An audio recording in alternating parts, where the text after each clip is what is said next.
नमस्कार मेरे प्यारे साथियों। तो दोस्तों आज हम लोग इस वीडियो में डिस्कस करने वाले हैं गांधी युग से संबंधित महत्वपूर्ण प्रश्न। महात्मा गांधी से जो भी संबंधित प्रश्न बन सकते हैं हम इस वीडियो में डिस्कस करने वाले हैं। ठीक है दोस्तों, तो चलिए शुरू करते हैं। देखिए, सबसे पहला है कि महात्मा गांधी, जिनका पूरा नाम था मोहनदास करमचंद गांधी, का जन्म 2 अक्टूबर 1869 में गुजरात प्रांत के पोरबंदर नामक स्थान में हुआ था। कहाँ हुआ था? तो 2 अक्टूबर 1869 में गुजरात प्रांत के पोरबंदर नामक स्थान में हुआ था महात्मा गांधी का जन्म। इनकी माता पुतलीबाई, पिता कौन थे? करमचंद गांधी, तथा इनकी पत्नी का नाम था कस्तूरबा गांधी। माता का क्या नाम था? पुतलीबाई नाम था, ठीक है। पिता का नाम था करमचंद गांधी, ठीक है दोस्तों, और इनकी पत्नी का नाम था कस्तूरबा गांधी, याद रखिएगा, ठीक है। ये सब सिंपल टॉपिक आपको पता ही होगा। नेक्स्ट है कि इनके जन्म तिथि यानी 2 अक्टूबर को अहिंसा दिवस तथा पुण्यतिथि 30 जनवरी को शहीद दिवस के रूप में मनाया जाता है। याद रखिएगा कि इनके जन्म तिथि 2 अक्टूबर को अहिंसा दिवस मनाया जाता है और 30 जनवरी को शहीद दिवस मनाया जाता है, ठीक है। जैसे कि 2 अक्टूबर 1869 को इनका जन्म हुआ था, इसलिए 2 अक्टूबर को अहिंसा दिवस मनाया जाता है, और 30 जनवरी 1948 को इनकी हत्या की गई थी, इसलिए 30 जनवरी को शहीद दिवस के रूप में मनाया जाता है। नेक्स्ट है कि वे 1893 में एक मुकदमे के पैरवी में दक्षिण अफ्रीका गए तथा 1915 में वापस आ गए। याद रखिएगा कि 1893 में दक्षिण अफ्रीका कब गए थे? तो 1893 में। किसके चलते? तो एक मुकदमे के पैरवी के चलते, ठीक है। और 9 जनवरी 1915 में वापस आते हैं, इसीलिए 9 जनवरी को भारतीय प्रवासी दिवस मनाया जाता है। ये भी आपको ध्यान देना है, ठीक है दोस्तों।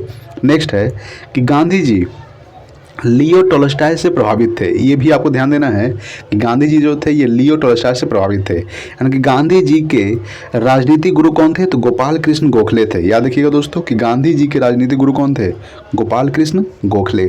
चलिए नेक्स्ट है अगला टॉपिक आपके सामने है कि गांधी जी ने 1906 में दक्षिण अफ्रीका में ही सत्याग्रह का पहला प्रयोग किया। याद रखिएगा कि गांधी जी ने 1906 में दक्षिण अफ्रीका में ही सत्याग्रह का पहला प्रयोग किया था। नेक्स्ट है कि गांधी जी ने भारत में सत्याग्रह का पहला प्रयोग 1917 में बिहार के चंपारण में किया था। याद रखिएगा कि गांधी जी ने भारत में सत्याग्रह का पहला प्रयोग 1917 में किया था। बिहार के किस जिला में किया था? तो चंपारण में किया था, ठीक है। नेक्स्ट है कि सर्वप्रथम रविन्द्रनाथ टैगोर ने गांधी जी को महात्मा तथा सुभाष चंद्र बोस ने राष्ट्रपिता कहकर संबोधित किया था। याद रखिएगा दोस्तों कि सर्वप्रथम रविन्द्रनाथ टैगोर ने गांधी जी को महात्मा कहा था और सुभाष चंद्र बोस ने महात्मा गांधी जी को राष्ट्रपिता कहकर संबोधित किया था। याद रखिएगा, ठीक है दोस्तों, यहाँ से सवाल बन सकता है। नेक्स्ट देखते हैं अगला टॉपिक है कि गांधी जी ने खिलाफत आंदोलन, जालियांवाला बाग हत्याकांड कब हुआ था? 13 अप्रैल 1919 को। रॉलेट एक्ट 1919 के विरोध में 1920 में असहयोग आंदोलन प्रारंभ किया। यानी कि गांधी जी ने खिलाफत आंदोलन, जालियांवाला बाग हत्याकांड तथा रॉलेट एक्ट के विरोध में 1920 में असहयोग आंदोलन प्रारंभ किया। किसने प्रारंभ किया? तो गांधी जी ने। असहयोग आंदोलन प्रारंभ कब हुआ था? तो 1920 में हुआ था। नेक्स्ट है कि चौरी चौरा कांड कब हुआ था दोस्तों? 5 फरवरी 1922। यानी कि चौरी चौरा कांड से दुखी होकर गांधी जी ने 11 फरवरी 1922 को असहयोग आंदोलन को स्थगित किया। याद रखिएगा कि चौरी चौरा कांड से दुखी होगा। देखिए चौरी चौरा कांड में क्या हुआ था दोस्तों? 22 लोगों की मृत्यु हो गई थी। यानी कि 22 लोगों की मृत्यु हो गई थी, ठीक है, जिसमें से 21 पुलिसकर्मी थे और एक शायद थानेदार था। यानी कि टोटल 22 लोगों की मृत्यु हो गई थी चौरी चौरी कांड में, ठीक है। यानी कि एक पुलिस स्टेशन में आग लग गया था। तो चौरी चौरा कांड कब हुआ था? 5 फरवरी 1922 से। यानी कि चौरी चौरी कांड से दुखी होकर गांधी जी ने 11 फरवरी 1922 को असहयोग आंदोलन को स्थगित किया था। याद रखिएगा, ठीक है। चलिए नेक्स्ट है अगला है आपके सामने कि जालियांवाला बाग कांड 13 अप्रैल 1919 को हुआ था, ठीक है। यानी कि जालियांवाला बाग कांड के विरोध में गांधी जी ने 1920 में केसरी हिंद की उपाधि लौटा दिया था। क्या किया था? यानी कि जालियांवाला बाग कांड के विरोध में गांधी जी ने 1920 में केसरी हिंद की उपाधि लौटा दी थी, ठीक है। नेक्स्ट है कि गांधी जी ने 1919 में यंग इंडिया व नवजीवन तथा 1933 में हरिजन का प्रकाशन किया। याद रखिएगा दोस्तों कि गांधी जी ने 1919 में यंग इंडिया व नवजीवन तथा 1933 में हरिजन का प्रकाशन किया था। किसने? तो गांधी जी ने किया था। याद रखिएगा। नेक्स्ट है कि 1924 के एकमात्र बेलगांव अधिवेशन यानी कर्नाटक में कांग्रेस के अध्यक्ष बने थे। कौन बने थे? तो महात्मा गांधी, ठीक है। तो ये सवाल बन सकता है कि एकमात्र कब बने थे? तो 1924 के एकमात्र बेलगांव अधिवेशन में कांग्रेस के अध्यक्ष बने थे। ये बेलगाम अधिवेशन कहाँ पड़ता है दोस्तों? ये कर्नाटक में पड़ता है। ठीक है, चलिए नेक्स्ट देखते हैं। अगला टॉपिक है कि गांधी जी ने 12 मार्च 1930 को 78 अनुयायियों के साथ दांडी यात्रा प्रारंभ कर 6 अप्रैल 1930 को 388 किलोमीटर यात्रा कर दांडी में नमक बनाकर नमक कानून तोड़ा तथा सविनय अवज्ञा आंदोलन की शुरुआत की। याद रखिएगा कि गांधी जी ने 12 मार्च 1930 को 78 अनुयायियों के साथ दांडी यात्रा आरंभ कर 6 अप्रैल 1930 को 388 किलोमीटर यात्रा कर दांडी में नमक बनाकर नमक कानून तोड़ा तथा सविनय अवज्ञा आंदोलन की शुरुआत किया। सवाल यहाँ से बन सकता है कितना किलोमीटर? तो 388 किलोमीटर। कितना अनुयायियों के साथ?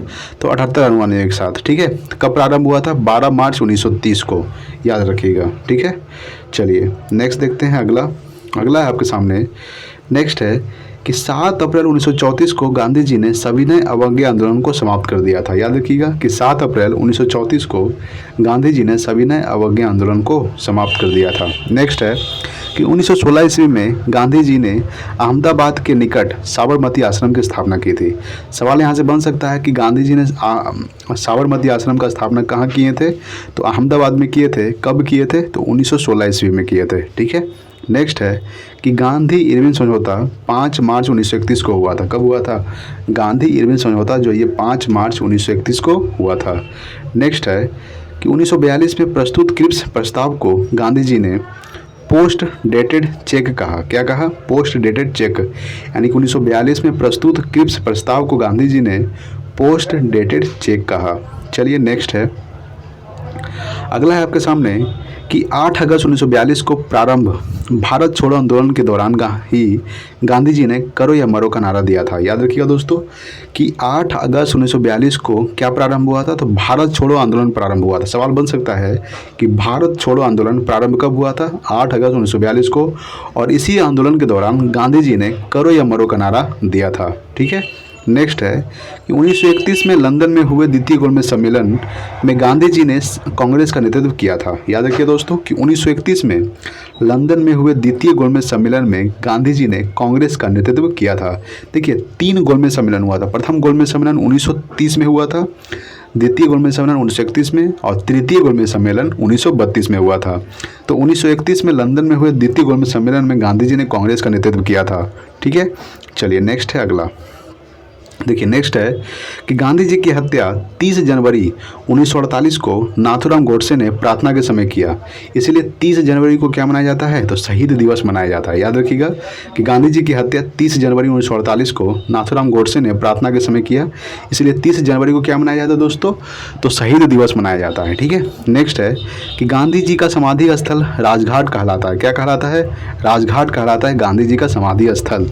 नेक्स्ट है कि विंस्टन चर्चिल ने इन्हें अर्धनग्न फकीर कहा था। क्या कहा था?